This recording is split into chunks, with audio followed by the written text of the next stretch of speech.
पेशानं अभियंता असलेला सोहम पारेख सध्या अमेरिकेपासून ते भारतापर्यंत सगळीकडे चर्चेत आहे आणि याचं कारण म्हणजे एकाच वेळी अनेक कंपन्यांमध्ये काम केल्याचा आरोप त्याच्यावर झाला। तर अमेरिकेतील प्रतिष्ठित सिलिकॉन व्हॅलीमधील अनेक स्टार्टअपच्या संस्थापकांनी जाहीरपणे सोहमवर आरोप केले आहेत। कोणतीही माहिती न देता एकाच वेळी अनेक कंपन्यांमध्ये काम केल्याचे आरोप सोहमवर कंपन्यांचे मुख्य कार्यकारी अधिकाऱ्यांकडून आरोप करण्यात येतात।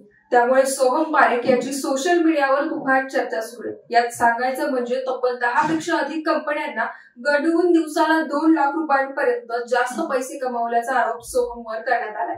या हिशोबानं त्याची वर्षभराची कमाई पाहिली तर ही 7 कोटी रुपयांच्या घरात जाते। मूळचा भारतीय असलेला सोहम त्याने एकाच वेळी 4 ते 5 स्टार्टअप्स मध्ये काम केल्याचा आरोप आहे। या प्रकरणामुळे तंत्रज्ञान क्षेत्रातील रिमोट फर्स्ट धोरणावर प्रश्नचिन्ह उपस्थित करण्यात येत आहे। अमेरिकेतील टेक उद्योजक आणि स्टार्टअप प्लेग्राउंड AI चे संस्थापक सुहेल दोशी यांनी सोशल मीडिया प्लॅटफॉर्म X वर एक पोस्ट लिहिली। त्यानंतर सोहम चर्चेत आला। भारतातील एक तरुण सोहम पारेख एकाच वेळी 3 ते 4 स्टार्टअप मध्ये काम करतोय। सोहमनं काही काळ माझ्याही स्टार्टअप मध्ये काम केलंय।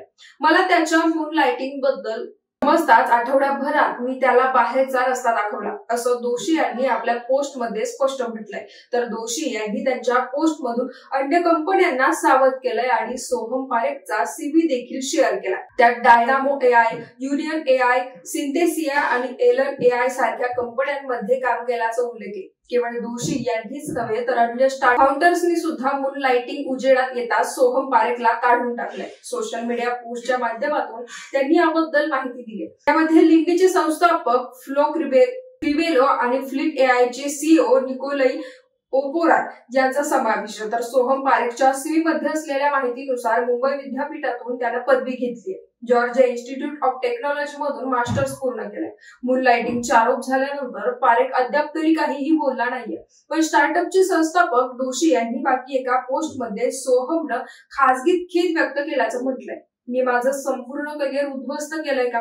मी माझी परिस्थिती सुधारण्यास काय करू शकतो, अशी विचारणा सोहमने आपल्याकडे केल्याचं दोशी यांनी एका पोस्ट मध्ये नमूद केलंय। तर या संपूर्ण व्हिडिओ बद्दल तुम्हाला नक्की काय वाटतं कमेंट करून नक्की कळवा आणि मॉडर्न मीडियाला सबस्क्राईब करायला विसरू नका।